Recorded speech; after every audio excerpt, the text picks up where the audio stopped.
Hello viewers, and welcome to eSeniors GT3 Championship. The GT4s taking place at Paul Ricard. Now this is round 2, and it might sound a bit bizarre the fact that we've already had round 2. But if you recall, round 2 last time we had a bit of a disaster with the connectivity, and the servers ended up bouncing, and then we fired up a temporary server, which still caused problems. So this is now round 2. That round was null and void, and we won't be rerunning it. So consequently, we'll be running this one as round 2. We're going to be 1 round short in the GT4s. The turnout is actually very impressive. We've got 39 cars on track. So Paul Ricard suits that really well because it's a decent sized track. But I still think we're going to see a lot of battles certainly taking place on the track. In relation to lap times, 2:05 I think is definitely going to be pole. There's a rare possibility we might see a 2:04.9, but we'll wait and see, shall we? I have been watching the pre-race and qualifying, and there's some very quick guys out there in the GT4. So qualifying's just got underway, so we'll switch to qualifying, and we'll keep an eye on what's going on there. Welcome to those in the stream. Don't forget, click the like and subscribe button. And I know it's not going to be a full show tonight for the simple reason being everybody's on track. I won't be watching the stream, so I'm going to be pretty much on my own as well. So there's no assistant commentator today. So it's all going to be from my perspective, and hopefully I won't try and miss anything too important on track and keep with the events. So I'm going to jump forward to... I'm going to pick on Jonathan Wood, actually, if I can find him. There's that many cars. It's going to be difficult to find. So Jonathan is in McLaren, and he's been pumping in some really good laps. I do fancy Jonathan Wood for pole, and I do fancy him for winning the race. Who else is going to do well? That's always a tricky one, but Mark Rogers has been showing some really good speed, as has Derek Bird and John Saunders. So they're the guys I kept an eye on in pre-qualification, so we'll see where they go. But you know, this track's very, very difficult. Once your tyres start going off, that left front will burn a little bit. You'll have to lose pace in some of the corners, and consequently, you know, it could cost you the race. So we'll switch to the cockpit view for Jonathan now as he goes down the start-finish straight, and we'll just run on board with Jonathan and just see how things pan out in relation to qualifying. So I do think Jonathan's going to get pole. He did seem significantly quicker than everybody else, so I don't know what he's doing to the car, but he's definitely got more speed in that car, or certainly keeping it on track in the fast parts where relevant. Obviously, if anybody can't hear me in the stream, just let me know. Hi, Niels, welcome to the stream. Hopefully you're going to enjoy it. We've now got a few viewers joining us. So, you know, say hi, don't be shy. I'll always give you a shout out. And yeah, keep an eye on this, what's going to be an entertaining race. As I said, this track has got a love-hate relationship with a lot of people. Some people absolutely detest it. I really like this track. A couple of reasons, really. It doesn't suffer with curbs, so it means you can fling the car in the corners, and you can run quite a stiff suspension. You can run quite a tight anti-roll bar, which obviously also helps with grip and acceleration. But I think this track's definitely got the love-hate relationship with it. On the straights, though, this long straight here can really take, you know, a few cars if you get a really good run early on. We've got James has joined us. Oh, you give up. Yeah, I think you're saying the same as me, Niels. I think you know that you can warm to certain tracks, and I think this is one that I think I warm to. It's funny actually, because in the days when I were a lad, and this is well before your time, Niels, there'd be a couple of different games on the ZX Spectrum, the Commodore 64, and you always used to pick the Paul Ricard track because that allowed you to get the fastest you could out the car. Bear in mind you're running a game that was probably 5 frames per second, if that, and you know, the sound was beep beep beep beep beep, and the responses of the controls were nothing like they were today because you use keyboards. It was quite impressive. Anyway, Mr. Wood's coming over. He's looking for, I think he's going to be doing a 2:0, straight out the bat, a 2:06.7. That won't be the fastest lap, I'll tell you that now. That will get slaughtered. So I'm going to find John Saunders. So John Saunders, he's not on his fast lap here. Oh, he might be actually. We'll see where he's up to on this one. John Saunders, as I said, is one of the guys who's running relatively quick. So yeah, you're saying the same, Niels. You used to pick certain tracks for certain games because you used to like to see what you could get out of them. Hi Andreas, hope you're good. Hope you've managed to get some well-deserved rest.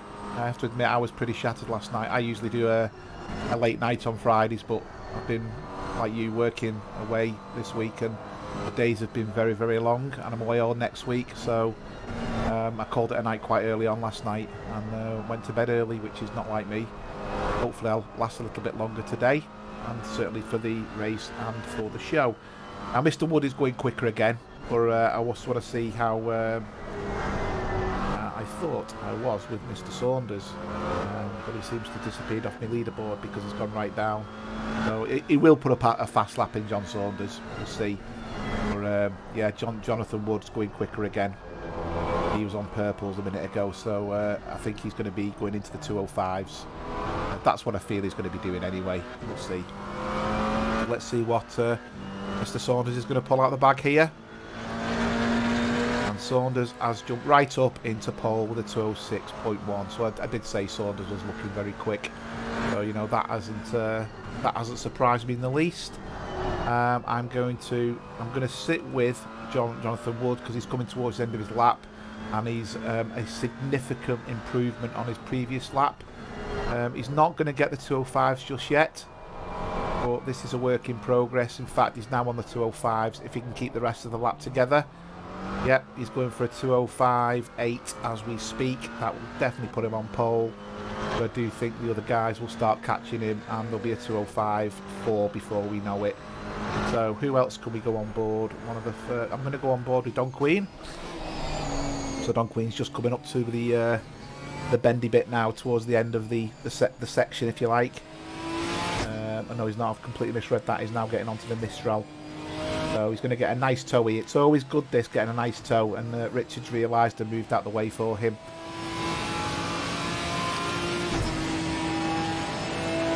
Yeah, getting the toe here can give you 3 or 4 mile an hour. Now ideally what you're looking to do is get as close to the car as soon as possible. So halfway up you're getting a good toe and you can slingshot past the car. If you do it too early, the other car will come back at you and it'll be very difficult to pass. And you'll always notice the drivers keep left as much as possible, then swing it right to get the maximum out of that corner and the maximum speed. As long as they don't hit them little flappers at the side of the track, they'll be alright for track limits. If they go too far, the lap will be invalidated. That is an invalidated lap. So Don Queen has gone wide there. So Neil Bywater has shot into 3rd place. So he's managed to get his car sorted, the Porsche. He's always been into the Porsche, I think, in the GT4s. I think I'm right in saying that. I could be wrong, but the Porsche is a good all-rounder in the GT4. It's one of them cars that seems to do really, really well regardless of the track. You know, it just seems to suit every single track. It's got a bit of pace. It can handle the corners well. It can take the corners really quickly. You know, it's things like that. So let's see how Neil manages to do in the Porsche. Doing a bit of drift driving there. You can see him getting sideways. As Kenneth in front of him's also deciding to drift it. Great spectaculars here, watching them drift the cars around the corner. When you consider the GT4's not got the same power as the other cars, it's good to see the fact that they can still drift and put control in the cars as well. So yeah, excellent to watch them do that. So I think Neil's just teeing himself up again. So I'm gonna. Oh, he's decided to back out. I'm gonna jump on board with Derek. Derek's on a quick lap and he's just gone 3rd with a 206.2. Chris Bourne is 4th with a 206.7. So you know, they're all the fast guys we associate as being fast guys are now starting to put the fast laps in. John Saunders is trying to take a chunk out of Jonathan Wood's time.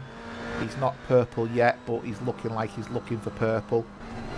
We'll keep an eye on that. He is up, but he's not up enough to claim pole position as we stand. So let's see where this takes us. We're not ridden on board with Derek, so let's see where Derek's going.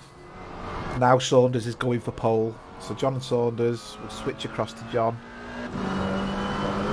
He is going for pole now, so Saunders is going on the... he's looking for pole position.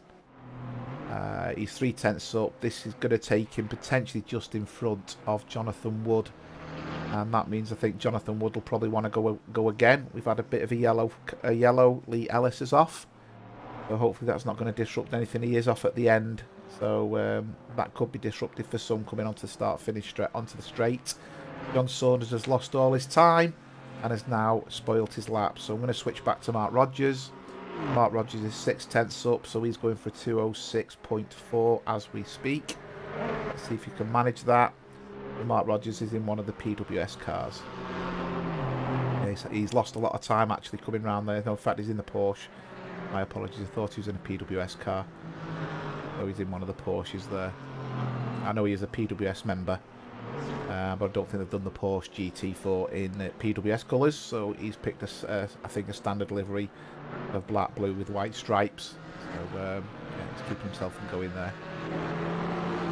He's still up, 3/10 up, but he's not making massive inroads here into the rest of the grid. And we know Mark Rogers is a fast guy, so consequently he would expect up to be up there.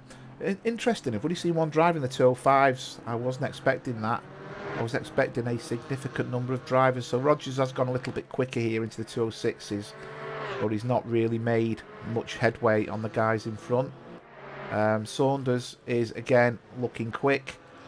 So let's see how Saunders is doing. And Saunders himself is also in a McLaren. You can see him coming around the corner there now, just entering the white, blue and red McLaren. And he's 3/10 up as we speak. So he's currently looking good for pole position. Now we'll see where he ends up, because he's now 4/10 up. So yeah, he's looking really, really good. He's half a second up. So he's looking to smash pole as we speak. And he might actually be getting a bit of a tow from that car in front as well. So we'll see if he's getting a little bit of tow, just to give him that extra, you know, couple of hundredths.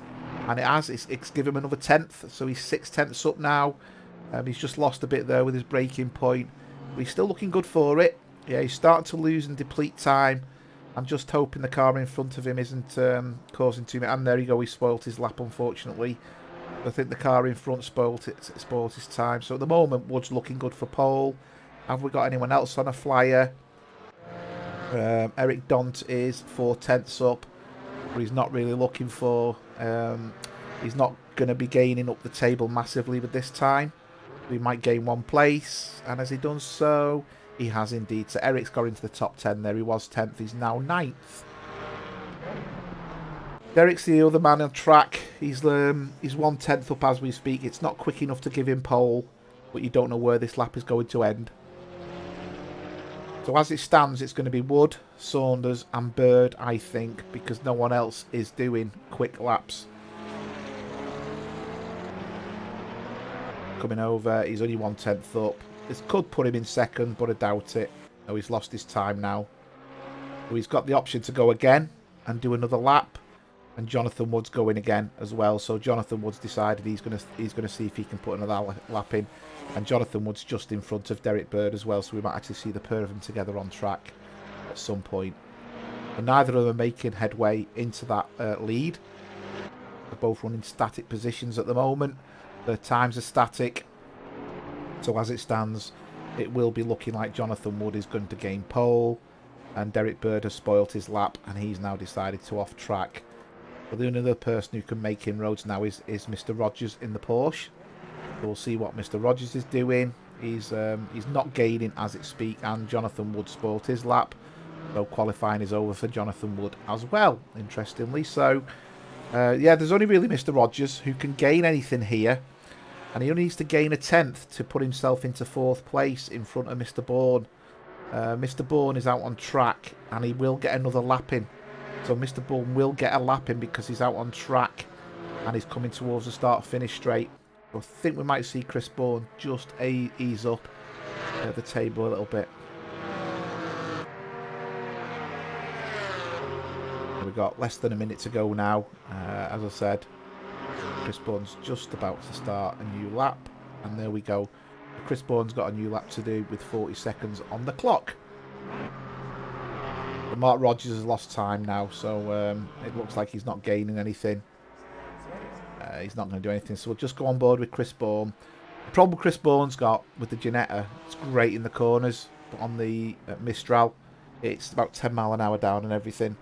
So if he had the 10 mile an hour advantage that the other cars have got, he'd be annihilating this. You know, so Ferdu's, he's actually managing to push that car really well. He's 2/10 up in the corner. John Saunders actually has managed to get another lap in, looking at it. And John Saunders is looking quick again now. So interesting just to see. He's just managed to squeeze a lap in. He's now going for pole. Now Jonathan Wood can't go again, so he's not really got anything he can do. So Saunders is 4/10 up, 3/10 up, sorry.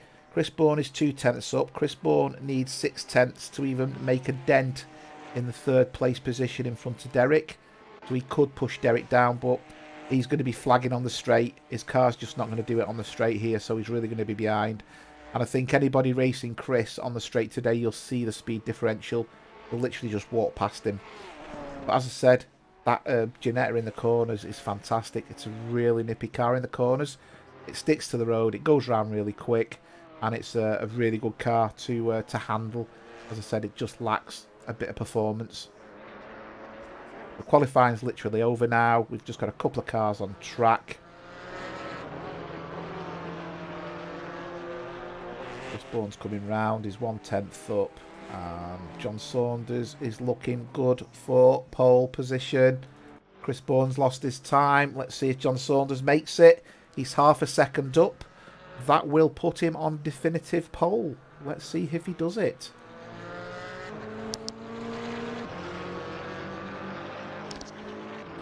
The grid walk's going to be interesting today. There's that many cars. I don't know what I'm going to do. Might end up struggling doing the grid walk. I'll go as fast as I can. But I could see the grid walk being a bit of a challenge. He's 6/10 up here. John Saunders, I think he's going to take pole. And as soon as he goes over the line, I'll go to the intro. I'll confirm his position. He does indeed take pole position. Back in a sec.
Okay, bit of a quick grid walk. I'm going to have to really go through this. 2 minutes to go.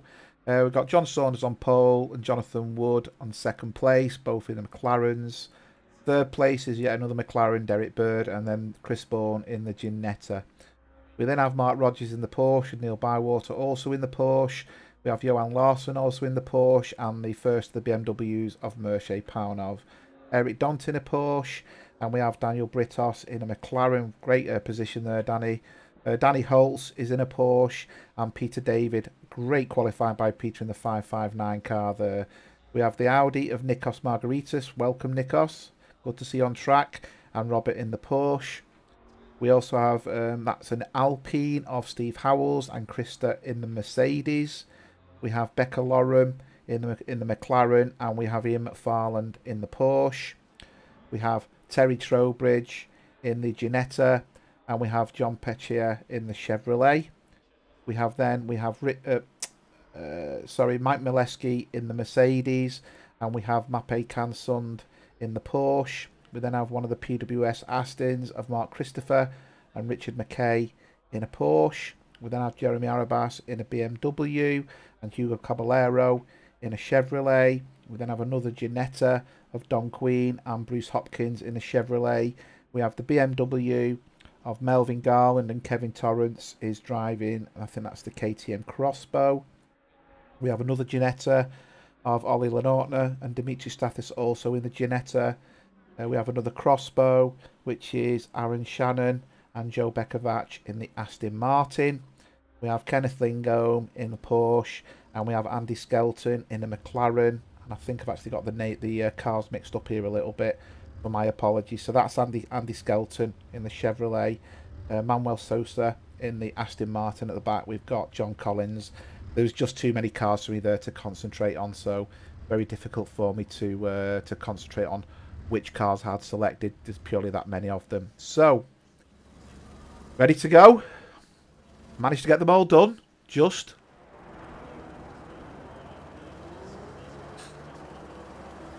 And let's see if we can get a clean start. That first corner, the left-hander, is a nightmare because everyone wants to take it on the inside or the outside. If you get a good run, you can go down the inside, but you've got to be very careful with your braking. Very, very, very careful with your braking. The lights will go green any second now. You can see everyone at the back is bustling up. There's a lot of cars on track. An absolute lot of cars. This is going to be chaos. And the lights have gone green, and off we go. So Saunders gets his foot down. And so far, so good. It's looking relatively good. I'll just try and get the right position so I can see what's coming up as we come to the first corner. There you go. Everyone's coming down well. That first corner's looking tidy. So far, so good. Bit of nudging there. Nudging's good. Nudging's good. Oh, and there's the first off. I think that's Krista. And that's took a number of cars out. Now, let me just see what's gone on there. Just a quick replay. So I think it was Becca in the McLaren on the inside. I think that's Krista on the outside in the Mercedes. Becca's broke very early. Mercedes has broke early. Becca's come in the inside, no problem. The Mercedes is coming on the inside. Becca's just closed the door there. And then that's took out a few cars at the back. So there's quite a few cars already going to be struggling there. So a bit of a unfortunate incident at the beginning there. Anyway, back on track, and let's see, there's a few battles already starting to go here. So you can see, I mentioned this, that's Chris Bourne in the Ginetta, and he's just cannon fodder. He's just being walked past. All the cars are just going, right, okay, here we go. But in the corners, watch the difference in the corners. It's very stable in the corners, and I think he'll just keep going in the corners.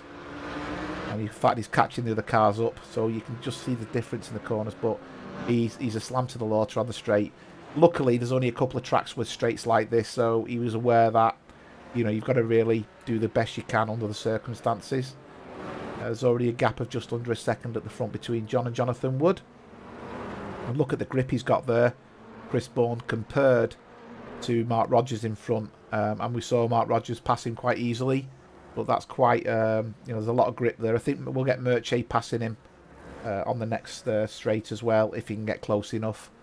You know, so not all done and dusted yet. You know, it's Chris Bourne, we know, is a decent driver, and he can get the best out of anything with 4 wheels and a steering wheel. So I think, you know, he's not going to give up. He just knows he's going to struggle on the straight. So let's see where this takes us and whether Merche can make some ground from the back. And then behind Merche, we've obviously got Neil Bywater as well, so Neil will be looking for a piece of this. But look how well the Ginetta's kept up with the Porsche there of Mark Rogers. He's stuck with him, really. But Merche's now there in that BMW M4, the GT4 variant. So I think we'll see Merche take him on the straight, because that BMW's quick. And I don't think he's going to be able to defend it, if I'm being honest. But we'll see. You know, never say never. He'll know he's for the slaughter. But, you know, I don't think he gives up, does Chris? You know, until that lap is over, I don't think he gives up.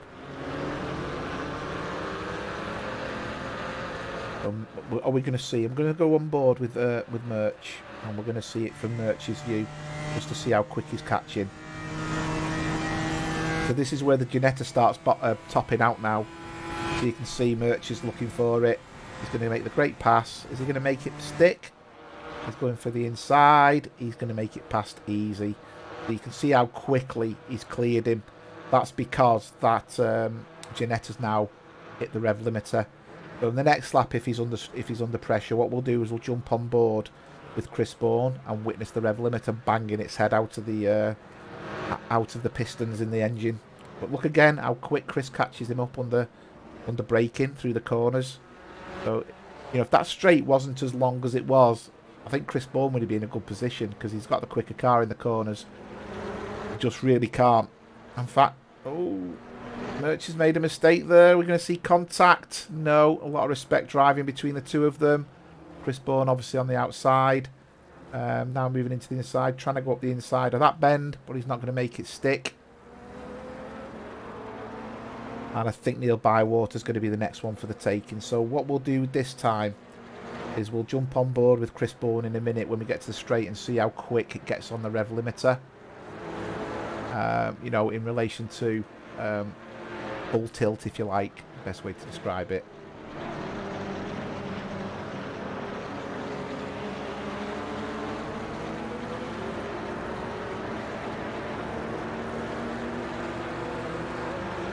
So what we'll do is we'll go on board with Chris and we'll see him hit the rev limiter.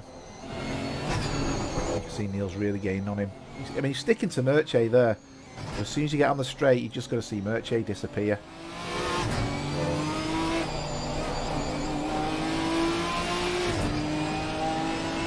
Although Neil's a bit behind now, so I don't know if Neil's going to make any headway on him.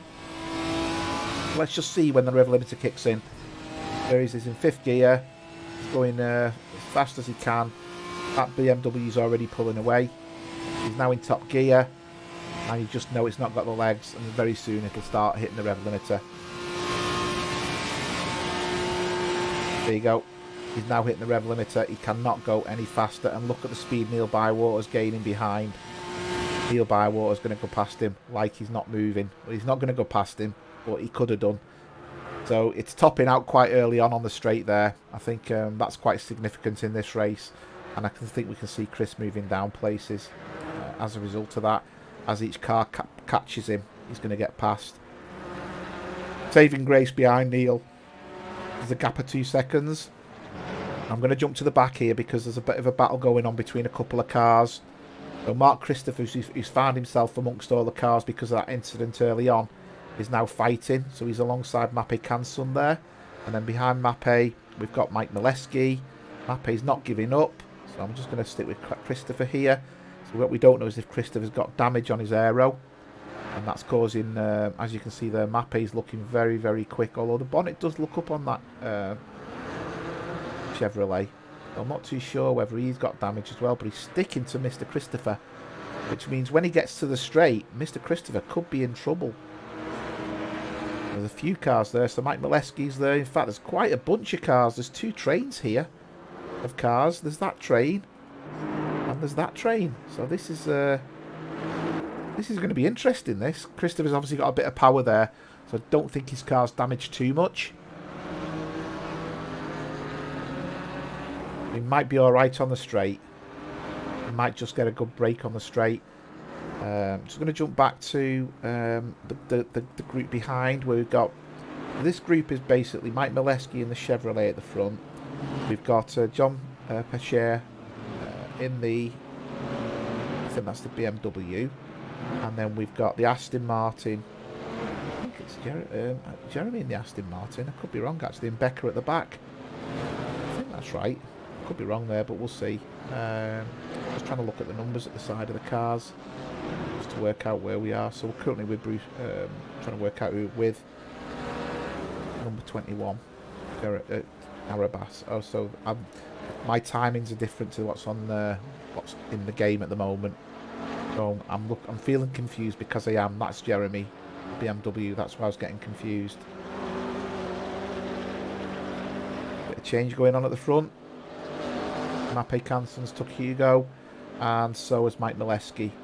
So Hugo's going very wide there, but he's going to get a good run coming out. He's kept the car straight. That'll give him a good run into the next corner, but I do think they're going to start getting caught a little bit there. And Neil Bywater's still not managed to get past going on here, but Chris Bourne has retaken Merche. So let's just see if Merche made a bit of a mistake there and why Chris managed to get past him. So you can see there he's well in head, but you can obviously imagine Chris has gained quite a lot. Merche's back end's looking a little bit loose there. Is that what's going to give Chris a bit of an advantage here? Oh, he's really got sideways. He's kept it, but he's really got sideways, and he's just managed to keep it from Neil Bywater. I think we're going to see Murche try and retake that again in a second as we get on the straight. But now he's looking down the the barrel of a gun with Neil Bywater, and Neil Bywater is looking to try and catch the number 69 BMW up. Yeah, Andreas, and I realise that. As I said, I've got two screens, and at around the 20th position, it seems to have got a bit confused. So I can see Jeremy's 19th, but on my screen, it's now aligned to 19th. So it must just be the sectors that was causing a bit of an issue. What I will do, though, is I'll show you the gap between the cars, which I wasn't showing you, so my apologies for that. So we'll just jump on board with Mr. Christopher, who's really struggling at the moment, I think it's fair to say. Jump on board just to announce our sponsors: PWS, preciouswashers.co.uk, Syndeo.world, Communications in Canada, and Aqua Green. And obviously everybody who makes donations, we're truly grateful to allow us to carry on providing this service for everybody who enjoys racing with eSeniors. So Peter David's onwards and upwards. He's just took Steve Howells. So Peter David's down to 13th. He's having a cracking race, Peter. He's really putting the foot down as well. I mean, Howells, I think, is in the Alpine. So I don't know whether that's a bit of a hindrance being in the Alpine or not. But yeah, I think... so...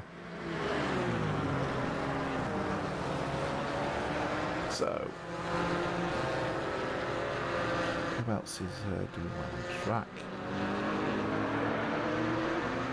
Trying to find other people on tracks. We've lost a couple of drivers already. We've lost 3 drivers, and I'm not too sure who we've lost. I think we've lost Ollie Lenartner. Who else have we lost? Can't work out who we've lost. I wonder if they were all clobbered in that instance early on, where Becca come across and hit Nikos. Sorry, it hit Krista. My apologies there. There's been a bit of a change here. There's a few cars. Hugo's in the pits. Murche's now passed. Sorry, Murche did pass Neil, but Neil's sorry, Neil did pass Murche, but Murche's passed him back. Chris Bourne is putting pressure on Mark Rogers. But that Ginetta, its engine might be screaming. But Chris is sternly putting pressure on Mark Rogers in the Porsche. So I wonder if he's just pushed his tyres a little bit too early. This is where we'll see the Porsche disappear, though. When he gets the grunt down, you'll just see the gap, because there's no way Chris can keep up with it. So the gap's 2.2 tenths at the moment. So we'll see that gap changing in a minute, because as soon as it hits the rev limiter, it's going to disappear. It's now at 3 tenths. There's been an incident at the back. Bit of a lub tap between John and Jeremy. And there's been a bit of a pass towards the back here. This is where the action is. And that is Richard McKay and Becca Loram. They're both racing, one in the Porsche and one in the McLaren. And you can see there, we've got another driver wanting to pass as well. And that is Kenneth Lingham. So Kenneth made one pass on Becca, but Becca's not giving up. He's looking for the slipstream. See if he can get him again. And this is what I'm saying, if you do it too early, it could be detrimental. And you can see the pass up at the front. I think that is, yeah, John Pachia has just passed Bruce Hopkins has just passed John Pachia, I think. And you can see now he's also going to be passed by Richard McKay, or maybe not. Just doesn't want to go too wide, because you can easily nip up the inside of that bend. He's keeping it going, he's keeping it tidy, everybody's keeping it clean. Some great racing at the back there. Well done, guys. Good to see. Yes, I know we've had a couple of incidents. Yeah, three have disconnected, but I'm not too sure. We've got 2 in the pit. We've got Ian McFarland, who's just coming out of the pit as well, so don't know if he's had a penalty. I've not seen any penalties come up, but he could have easily had a penalty there. But Richard McKay's gone wide because he's just lost the place to Melvin. And Melvin's now putting pressure on Becca Loram. But now we've got another group of cars towards the back. So just up at the front, John Saunders is 3 seconds clear of Jonathan Wood, who's 3 seconds clear of Derek Bird, who's 4 seconds clear of Chris Bourne. So the gaps up at the front are starting to diminish. Chris Bourne did take Mark Rogers. And we've had an incident. between a couple of cars. Let's just see what's happened there. So Merche has had an incident. I'm not too sure whether places have been lost here with, I think, Neil Bywater. So the fact that Neil's behind, I wonder if there's been a bit of contact or Merche's lost the back end and there's been contact that way. Let's just see what's happened. And you can see now Eric's come up the back. So, Neil's rotated him round and then he's got smacked. So Merche's car's going to be slightly damaged there. But Neil does the gentleman thing and let him on and loses places as a result of it. Now, the way Merch is being took there, I think he might have damage because the cars are so much quicker.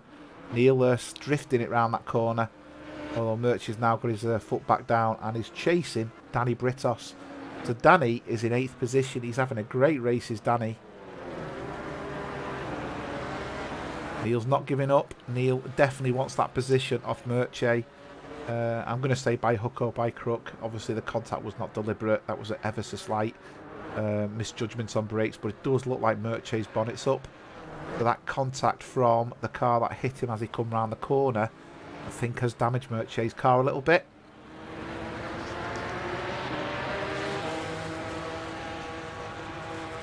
So I've had a request to show the KTMs. I don't even know where they are. I can't even see them on me. Let's have a look. Who's in the KTM? There you go. That was a good guess. Mr. Torrance is in a KTM. He's actually having a very good run there. He's going to pass Aaron Shannon. I mean, that Aston's got grunt. I think the Aston on the straight will destroy the KTM, but we shall see. It looks. I was going to say it looks like it's handling well, but it was a bit of oversteer. And you can see the other cars are still flying around, racing against each other. Them two Porsches there. Sorry, one's not a Porsche. One's a Ginetta against the Porsche. So the Ginettas are holding their own here. Really holding their own to a certain degree. Which is nice to see. See, they've got no legs though. KTMs have got no legs. The other KTM is, and there's been another incident. That was a bit of a love tap between Nikos and Peter David. Nikos in the Audi, and I think Peter is in the Porsche behind. So I don't think there's been anything there. There's no cars gone off track. So nothing too concerning there in relation to contact. Kevin did actually get past Aaron. No contact at all. Kevin in the KTM did actually, but actually there was contact. So I'm just going to go back to that because it is registering as contact. So I'm not too sure whether there's a braking point missed or it was doors. We did see Kevin get past, so was it as a result of the braking? No, that's fine. He's definitely had the corner there. But then again, Aaron's come up the inside. They're both racing respectfully, to be fair. And yeah, they just but dodge doors. There's nothing in that at all. I know this race is not live stewarded, but there's nothing in that impact at all. But the KTM's made progress, and we'll see whether Aaron can get him on the straight. And as you can see there, Aaron's got him because the KTM ran out of legs and couldn't turn. So Aaron's going around the corner. He's just oversteered that ever so slightly there, but he's kept control of that Aaron. You can just see the car twitching a little bit. The KTM's trying to make a shorter circuit there. You can see it's twitching though. That KTM looks very, very loose. I don't know if he's running low downforce or, sorry, oh, and there you go. He's at the curbs. He's got it very loose and he's off the track. Can he hold it? Just to make sure he doesn't contact with anybody. He's going to have to pick his moment here for a safe rejoin. That is his moment. He's picked it. And we've got a drive-through for car number 69 for track limits. So, car number 69. Not too sure who that is. We have a drive-through for Merch Pound-Off for track limits. And Merch has had contact with somebody as well, with Neil Bywater. So let's, again, can't get the replay to play for some reason. There we go. Let's see what happened here. So Merch is further down there. So Merch is battling. I'll jump to Merch just so we can see what's going on. Merch is going really slow. Neil's going around the outside. Merch has hit the curb. That's caused him to go off there. And I think that first curb he ridden is what's given him the track limits. Although he is cutting the corners quite a lot there. So it wouldn't surprise me if it's anything of the other. But I'm not too sure whether that track limits was caused as a result of. that contact. So Merch is going to have to go through the pits now, through a drive-through. Peter David has caught back up to Nikos and passed him. So Peter is in 12th place. I mean, I've watched Peter race many times, and I think this is his best race so far. You know, we've still got 25 minutes to go, but Peter's in a really good position here. He'll be buzzing at the end of this. If he can keep this position, and bear in mind, Merche's going into the pits in a minute, so he's going to gain another position. He only needs one driver to fall off, and he's going to claim a top 10. I mean, he may have done a top 10 in one of the group races, but this is a mixed class race. We've got Group 1, Group 2 and Group 3. So, from his perspective, getting that position is going to be awesome. He's going to be really pleased with it. So Merch has now took his pits, as you can see there, and that's allowed Peter to gain another place. And you know, Nikos as well has also done a fantastic job here. Yes, there's been a bit of contact with Peter, a bit of door rubbing, paint rubbing, you know, trading paint. But Nikos is really looking racy. He's getting himself sorted here. He looks like he wants to attack Peter. So Merch is losing lots of time. He's now into 22nd place. What we will see though is we will see Merch pass some of the cars. I'm going to jump back to one of the KTMs. Lee Ellis is putting pressure on Melvin. So this is the battle for 22nd. And Peter and David have come together, unfortunately. So let's just see what's happened here with these two. Oh, Peter and Nikos, sorry, have come together. It's quite... They have been race affected. They've lost a couple of places, so I'm not too sure what's gone on. There's nothing wrong there so far. Peter's lost the back end. And Nikos has gone and decided he wanted to meet him on track. So, they've both lost a few places, but I don't think they've suffered too much from the car and damage from the car. So, thanks God for that. John Petchier is catching Bruce. So he's going up the inside. So this is a battle of the Chevrolets. John Petchier's in the Bandit. And Bruce Hopkins is in the Ukrainian coloured car. But no, they've managed to keep it together. And Jeremy's just whizzing off in front of them there as well. I'm just going to do a quick rundown of everyone on track. John Saunders is leading it. Quite a significant gap, I would say, which is 3.8 seconds. From Jonathan Wood, and Jonathan Wood's 2.8 seconds from Derek Bird. Derek Bird is 8 seconds clear of Mark Rogers. Mark Rogers is unable to shake Chris Bourne off. There's still only a second gap between the pair of them. John Larson is 10 seconds. Johan Larson is 10 seconds behind Chris Bourne. As you can see there, though, him and Eric are having a proper ding dong. I think Johan's took Eric actually, because Eric was the next one behind Chris Bourne.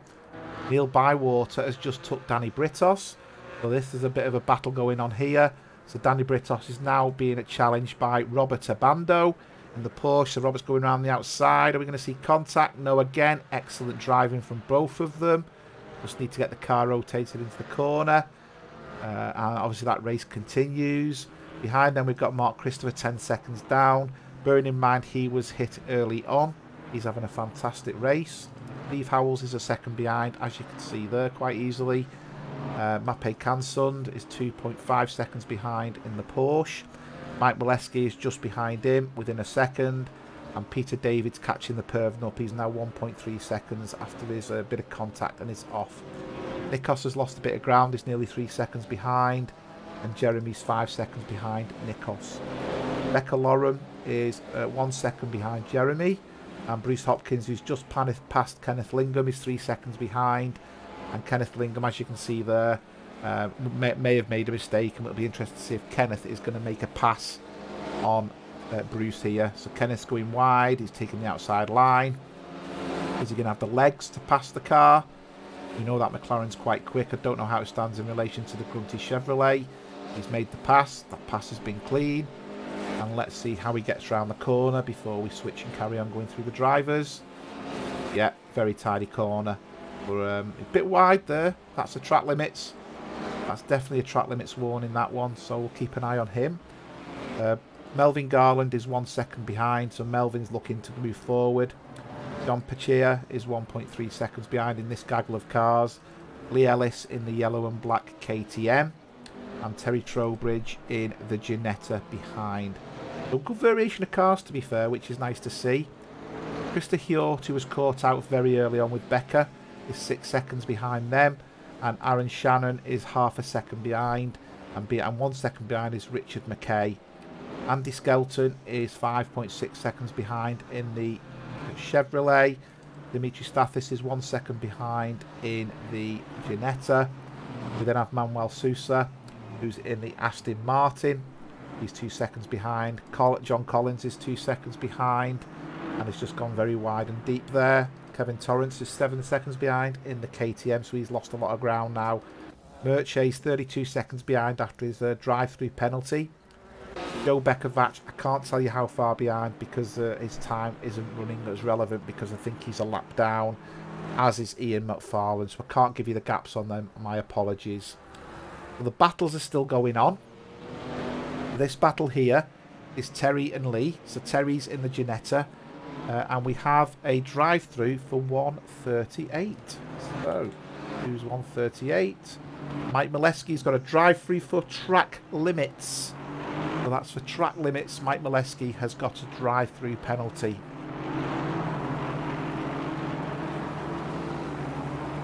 I'm not too sure of any others, but I don't think that's going to be the last. We've got 19 minutes to go. We know this track can cause no end of problems. I'm going to jump to Danny Britos. Danny Britos is still fighting with Robert Abando.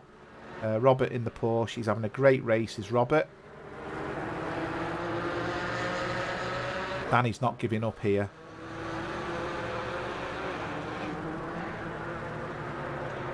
I think Robert is the highest ranked non-Group 1 driver. Could be wrong there, and Danny's also up there as well. So, and Mark Christopher's pulled himself right back into 11th position. So there's been in contact at the back in a couple of instances. Nothing too detrimental, so I'm not going to do replays on them. Lee Ellis and Terry Trowbridge come together. It looks like there may have been a pass. Obviously, if they put that report in, that will go to the stewards. But I can't really... it doesn't seem to be too much because the pair of them were battling anyway. Chris Bourne is right on the coattails of Mark Rogers in the Porsche. So Chris is doing a fantastic job here in the Ginetta. Mike Molesky is doing his drive-through. So now that means Jeremy, Peter and Becker have now made a place forward. But again, we'll see now Chris just can't keep up with it on the straight.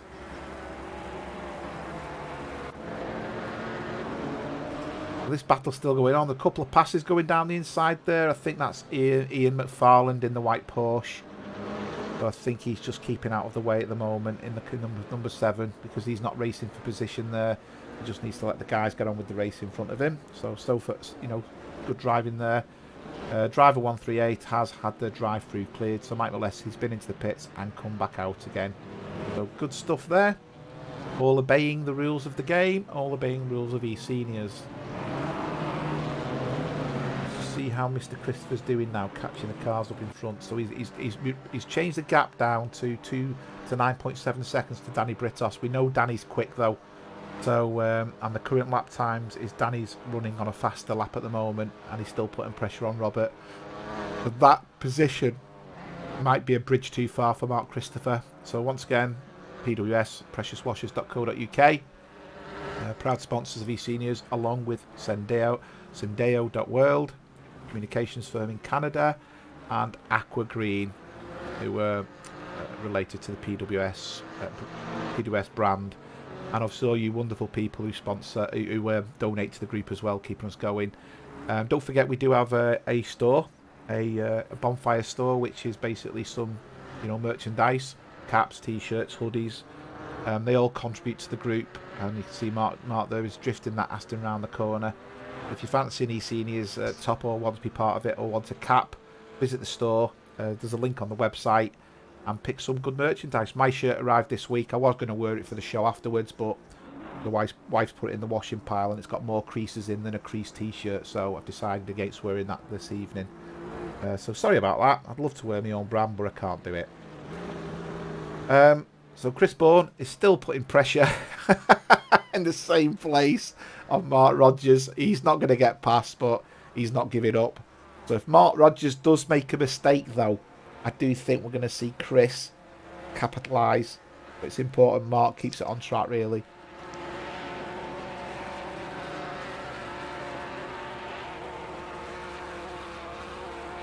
You can just see there he's pulling away, can't you? Too much. So I'm just looking for some battles. It's showing Krista's running slow, but I don't know why. He is on track. Maybe he just went wide a little bit or eased off on the accelerator. Dimitri's the only one racing close to someone at the moment, and you can see he's racing with Andy Skelton. So Andy Skelton in the Chevrolet and Dimitri in the Syndeo racing Ginetta. So Syndeo is Dimitri's company. And obviously he sponsors the Lights Out show. Episode 6 will be shown shortly after this race. If you want a bit of entertainment, this one's only going to expect it to be half an hour rather than the usual I've been doing. The plan was that show will be half an hour, so this one will probably fit in that a little bit more. Got a great guest this week. We've been making sure the cameras work so you get to see everybody, you know, in their glorious technicolor, shall we say. A few topics to talk about. Obviously, there's things going on in the world at the moment that have made topics rather difficult to discuss. A few things have happened this week, quite interesting to do with racing. Well, quite a lot happened this week to do with racing, to be honest. But you know, we are where we are with it.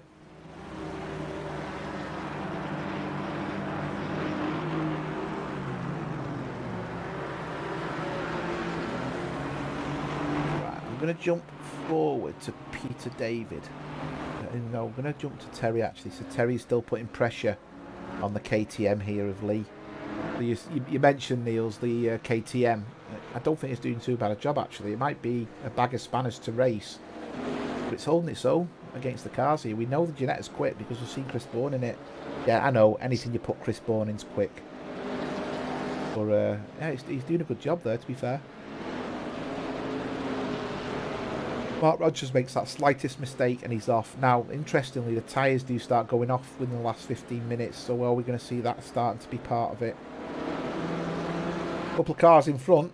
John Pacheco is catching Melvin Garland. So Melvin's currently running 20th. And you can see the Chevrolet's good under braking there. And there's a bit of a battle in front of these as well. We've got a 3-car battle. We've got Jeremy at the front of it. Peter David has got his confidence back after that little spin and is now going for it. But you can also see Becca Lauren is also going for it as well. I don't think he's going to get... But we did have another car going through with a penalty, car number 12. That must have been a drive-through. I couldn't see it because the tower's too small. So car number 12 was Dimitri Stathis. So he's also had a track limits warning. But Becca's never going to make that move up there. That would have been absolutely ludicrous. Yeah, it's showing he's lifted off as well. So I can quite clearly see he's took his foot off the accelerator there. But I think this is where the battle is. I'm looking up and down the grid. There's one or two battles.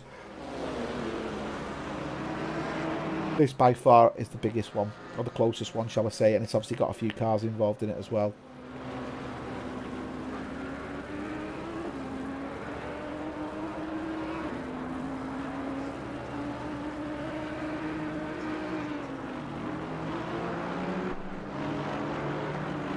Yeah, it's gone pretty static now, to be fair. It with John, because this battle's still going on, John and Melvin.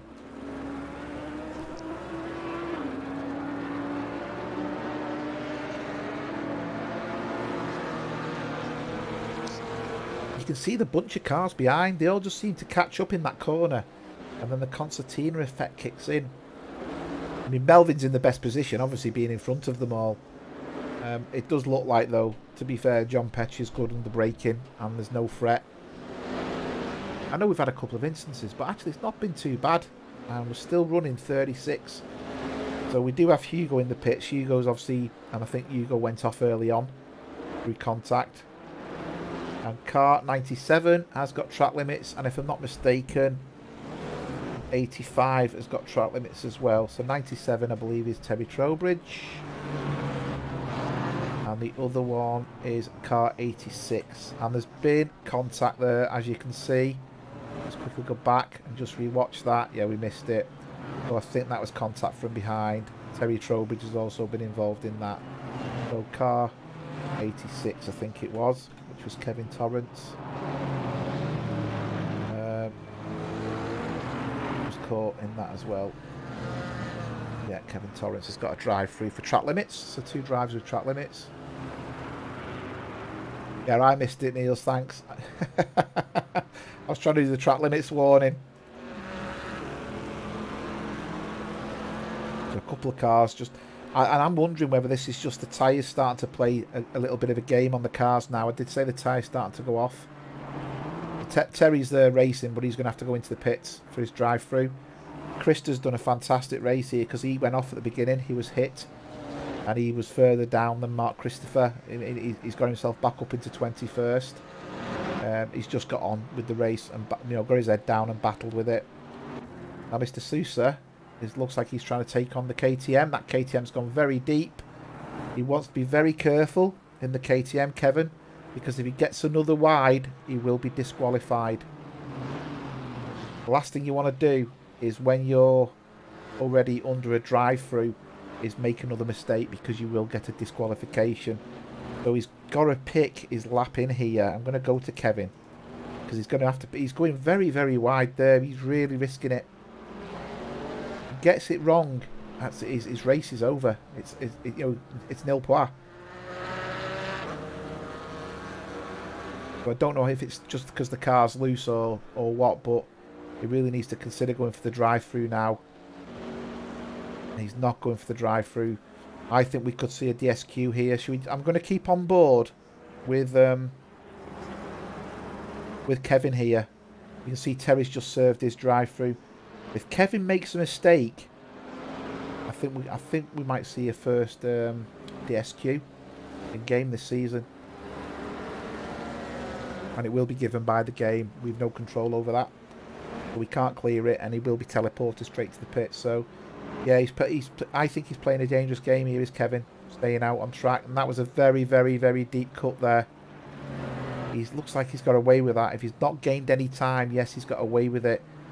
You can see that other car's going very wide there at Collins. He might just survive it, Kevin. He might just survive it. We'll see. That back end's really loose then. It was twitching all over the place. Kevin there for the Redeemed Racing team. Quite another story behind that. No change up front. Jonathan Wood's 5 seconds behind Saunders. Derek Bird's 6 seconds behind Wood. Rogers is 7 seconds behind Bird. Chris Bourne's right up the jacksie of Rogers. And Johan Larsson's 15 seconds behind Bourne. So I think we know the top 4. The top 3 podiums I think is pretty much clear now as well. Unless there's going to be a mistake. So we'll probably jump away from Kevin in a minute. We're just going to see if he's going to be having an enforced DSQ, which is not something you see often as a result of track limits. I mean, really, you should be taking... Oh, that could be a disaster for him. Oh, dear, dear, dear. Yeah, that's not going to be very, very clever. See, the game's obviously got a bit of a problem there because the car changed colours. So again, that won't have been a track limit. It will have been a track limits, but it won't be a warning because he stopped now. That could be a track limits. Keeping his foot... What's he doing?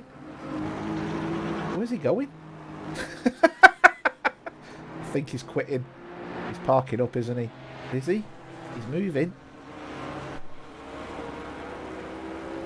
I'm trying to work out what he's doing because he shouldn't be leaving the car and he's teleported to the pits. Okay. Not too sure what happened there, but it was certainly interesting. I think it's fair to say. Yeah, that's basically put a blocker on Kevin's race now because he's going to go right down to the bottom. I know he wasn't at the front of the grid anyway.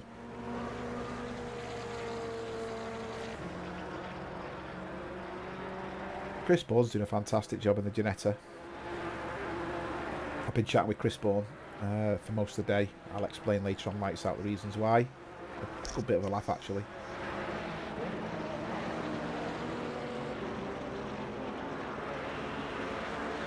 Tell you what, handles the corners well, doesn't it? It just seems to jump over the curbs really well, that Ginetta. I'm going to jump to the back a few places because we've got battles going on here. This is Peter and Becca. Becca did pass Peter, and Peter's passed Becca. We want to be careful. There's no squeezing. So far, so... Oh, contact! Oh, they've both held it. Wow, wow, wow. I think what helped there is Peter got off the power as the car rotated back and allowed him to get traction. That's always the car. Never the driver, is it, guys? Never the driver. Always the car. The fact that the car only tells it what we tell it to. Oh, Peter's in 16th place here. This is the closest battle on track as we see it. And he's putting pressure on Jeremy. Oh, that BMW's got the Porsche right in its... so I'm going to go to the rear wing of Jeremy now. Just so we can see what's going on. And Peter's really looking for it there. And Peter's made a mistake. Lost traction. Yeah, he's lost a lot of traction, actually. He seemed to get the back end. Very indicative of his tyres have gone off. He's going to get a good run here because Becca went very wide. But these two are going to pass each other again.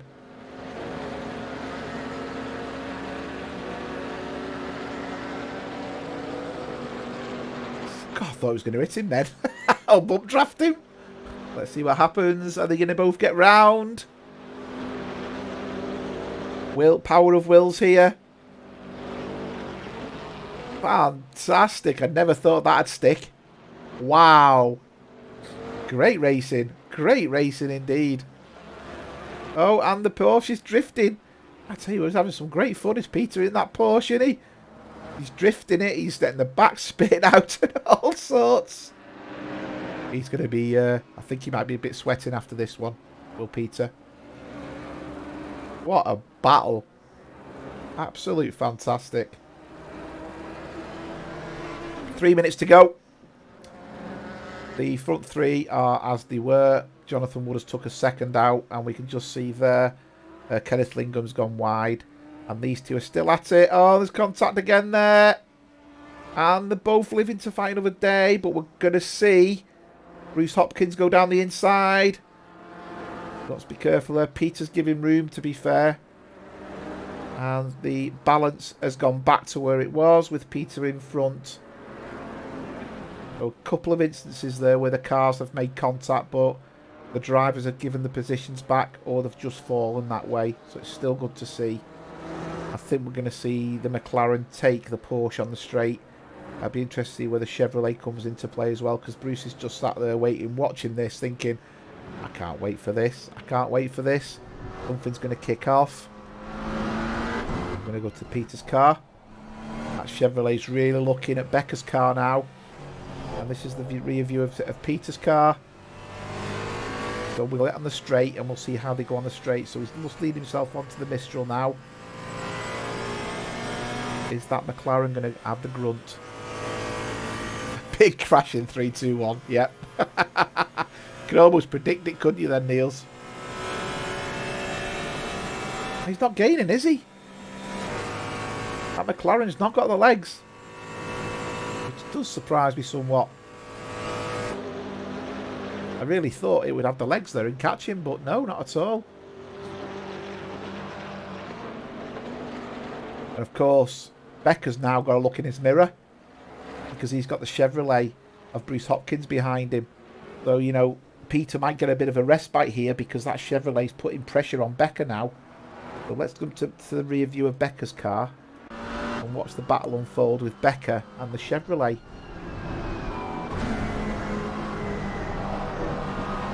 Handling the corners really well, which is very unusual for an American car, I must say. Great in straight lines, they just don't go around corners.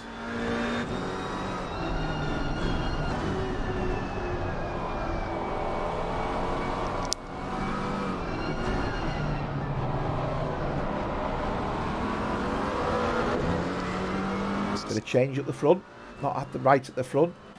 Eric has made a pass on Johan. I don't know if Johan made a bit of a mistake there, but allowed Eric on to pass him.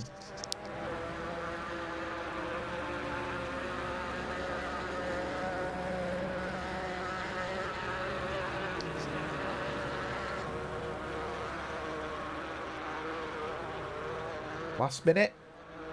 Let's just see where Saunders is. And is this going to be the last lap? There's a yellow flag. There's a KTM parked off track there. Let's work out where he is. So he's coming round. So this, we'll see one more lap. And you can see there he's actually managed to pass Merche. So Saunders should get a free pass against Merche there. Merche won't fight him. Leader is on the final lap. Well, let's watch John Saunders come bring the car home.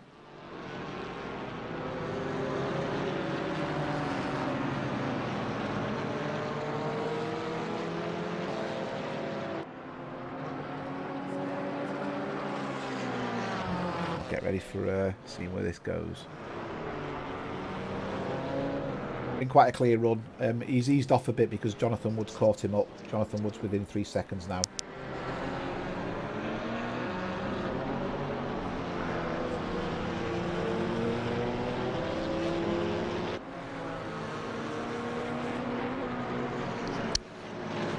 Looking good though.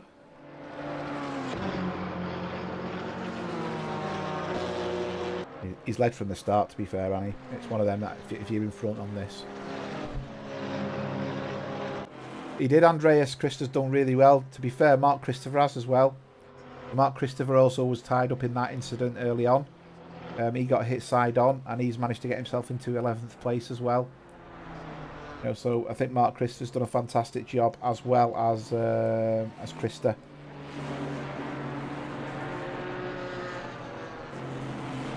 John Saunders has just kept it going. No hassle. Out in front. Any last mentions for driver of the day? I mean, I think John Saunders deserved it. He qualified really well. And he's just led by example up at the front. So I'm going to pick driver of the day. My choice. I'm going for John Saunders as driver of the day.